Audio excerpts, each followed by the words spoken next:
G7 शिखर सम्मेलन में इस बार भारत नहीं है शामिल।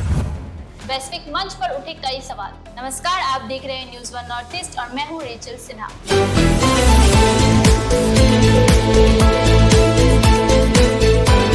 G7 यानी दुनिया की 7 सबसे बड़ी विकसित अर्थव्यवस्थाओं का समूह। हर साल इन देशों के प्रमुख एक जगह एकत्र होते हैं और चर्चा होते हैं वैश्विक मुद्दों की, आर्थिक सहयोग से लेकर जलवायु परिवर्तन और सुरक्षा तक। इस साल 15 से 17 जून के बीच ये सम्मेलन कनाडा के अल्बर्टा प्रांत में हो रहा है।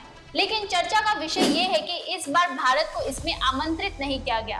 भारत जो हाल ही के वर्षों में वैश्विक मंचों पर लगातार मजबूत होता दिखा है, इस बार G7 की टेबल से गायब है। आखिर क्या है इसके पीछे की पूरी कहानी? चलिए आपको दिखाते हैं ये खास रिपोर्ट। 15 से 17 जून 2025 को कनाडा के अल्बर्टा प्रांत में होने जा रहा है इस साल का G7 शिखर सम्मेलन।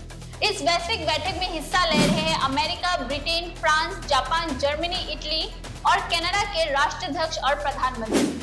लेकिन इस बार जो नजर नहीं आ रहा है वो है भारत। पिछले कुछ वर्षों में भारत को स्पेशल इनवाइट्स के तौर पर G7 सम्मेलन में बुलाया जाता रहा है। 2022 और 2023 के शिखर सम्मेलनों में प्रधानमंत्री नरेंद्र मोदी की उपस्थिति ने भारत की वैश्विक भूमिका को और मजबूत किया था। भारत को विकासशील देशों की आवाज माना जाता है। जलवायु परिवर्तन, ग्लोबल साउथ की भूमिका, टेक्नोलॉजी और डिजिटल डेमोक्रेसी जैसे मुद्दों पर भारत की राय अहम मानी जाती है। लेकिन इस बार ना तो भारत को न्योता भेजा गया और ना ही प्रधानमंत्री मोदी या किसी मंत्री ने इस सम्मेलन में भागीदारी की पुष्टि की। विदेश मंत्रालय के सूत्रों के अनुसार कहा है कि उन्हें कोई औपचारिक निमंत्रण नहीं मिला। हालांकि अभी तक कनाडा या किसी G7 देश की तरफ से कोई सार्वजनिक टिप्पणी नहीं की गई है। भारत को इस बार आमंत्रित ना करने के पीछे कई संभावित कारण माने जा रहे हैं। कनाडा के साथ तनावपूर्ण रिश्ते, भारत और कनाडा के बीच खालिस्तान मुद्दे को लेकर चल रहा है कूटनीतिक विवाद।